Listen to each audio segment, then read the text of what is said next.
오늘은 시편 39편입니다. 오늘은 다윗의 시입니다. 1절에서 다윗은 내가 말하기를 나의 행위를 조심하여 내 혀로 범죄하지 아니하리니 악인이 내 앞에 있을 때에 내가 내 입에 재갈을 먹이리라 하였도다 라고 합니다. 혀로 범죄하지 않기 위해 악인 앞에서 입을 열지 않겠다는 것입니다.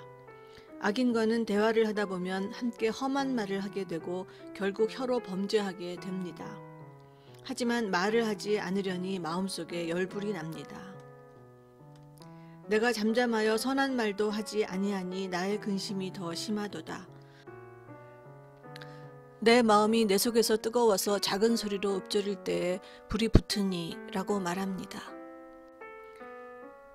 하지만 다시 생각하니 이 모든 것이 너무나 허망한 일입니다. 다윗은 주 앞에서 한 뼘밖에 되지 않는 인생 모두가 허사라고 고백합니다. 주께서 나의 날을 한 뼘 길이만큼 되게 하심에 나의 일생이 주 앞에는 없는 것 같사오니 사람은 그가 든든히 서 있을 때에도 진실로 모두가 허사뿐이니이다. 다윗은 진실로 각 사람은 그림자같이 다니고 헛된 일로 소란하며 재물을 쌓으나 누가 거둘지는 알지 못하나이다 라며 인생사가 다 헛되고 열심을 내지만 정작 누가 거둘지는 알 수 없음을 고백합니다. 소란스레 열심히 살아도 주님 없으면 다 헛된 인생입니다. 그래서 다윗은 주여 이제 내가 무엇을 바라리요 나의 소망은 주께 있나이다 라고 고백합니다. 이제 다윗은 나를 모든 죄에서 건지시며 우매한 자에게서 욕을 당하지 아니하게 하소서라고 간구합니다. 죄에서 우리를 구하시는 분은 하나님이십니다. 내가 나를 죄에서 구할 수 있다고 죄를 만만하게 보는 것은 교만입니다.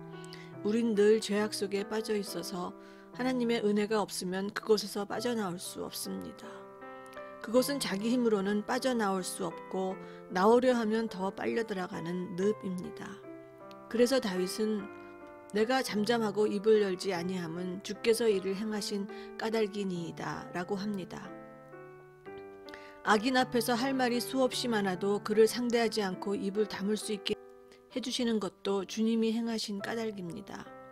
억울하고 속에서 열불이 나도 입을 꾹 다물고 있을 수 있는 것은 하나님 은혜입니다.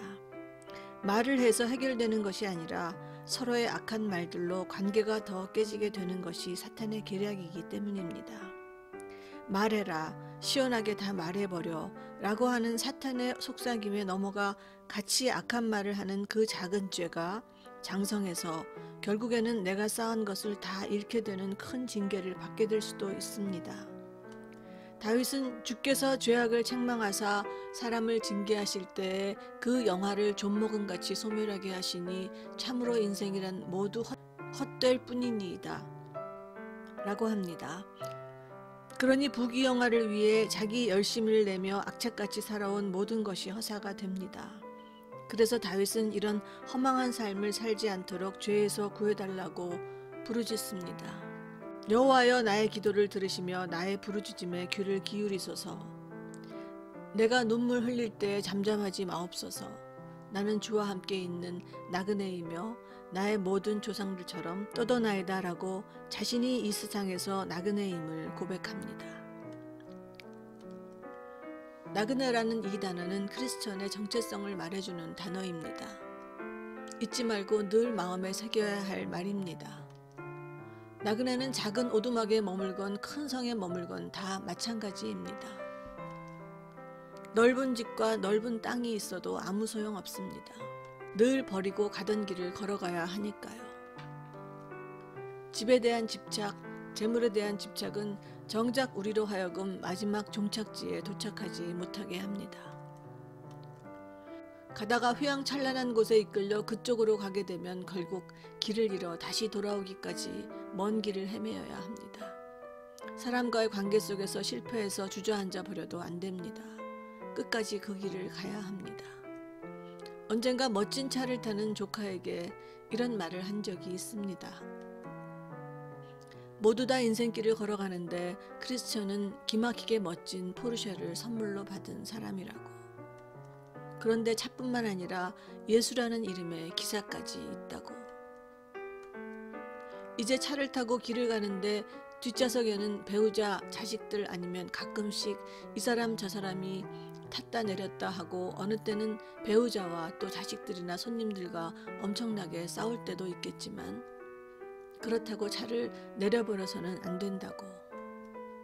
그것보다 더 중요한 일은 예수님과 함께 그 길을 끝까지 완주하는 것이라고. 그리고 차의 기름도 주님이 다 책임지십니다. 그러니 예수님과 함께 동행하기만 하면 아무것도 염려할 것 없이 뒷좌석에 누가 타건 우린 그 길을 완주할 수 있습니다.